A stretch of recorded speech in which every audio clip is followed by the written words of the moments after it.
تازہ ترین ویڈیوز کے لیے چینل کو سبسکرائب کر کے بیل آئیکن اور آل نوٹیفیکیشن پر کلک کریں تاکہ آپ کو ملے ہر خبر سب سے پہلے۔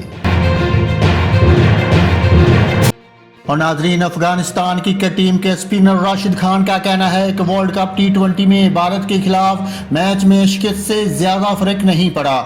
راشد خان نے بھارت کے خلاف میچ کے بعد پریس کانفرنس میں کہا کہ مجھے نہیں لگتا کہ ایک ٹیم کے طور پر ہمیں بھارت سے شکست سے زیادہ اثر پڑے گا۔ ہم جانتے ہیں کہ بھارت بہترین ٹیموں میں سے ایک ہے۔ انہوں نے کہا کہ ہماری تیاری وہی ہے، ذہنیت وہی ہے اور ہم عمل کرنا بھی جانتے ہیں۔ انہوں نے کہا کہ ہمارا رن ریٹ اچھا ہے، لہٰذا ہم سیمی فائنل میں پہنچنے والی ٹیم بن سکتے ہیں۔ ادھر قومی کرکٹ ٹیم کے سابق فاسٹ بالر شعیب اختر نے ایک ویڈیو بیان میں کہا کہ بھارت اور افغانستان کے میچ کو فکس کہنا بند کریں۔ اس میچ میں بھارت نے بہت اچھا زبردست کھیل کا مظاہرہ کیا ہے۔ ناظرین، یہاں پر آپ کو بتاتا چلوں T20 ورلڈ کپ کے گزشتہ روز ہونے والے بھارت اور افغانستان کے درمیان سپر 12 میں گروپ 2 کے میچ کو سوشل میڈیا صارفین نے فکس قرار دے دیا۔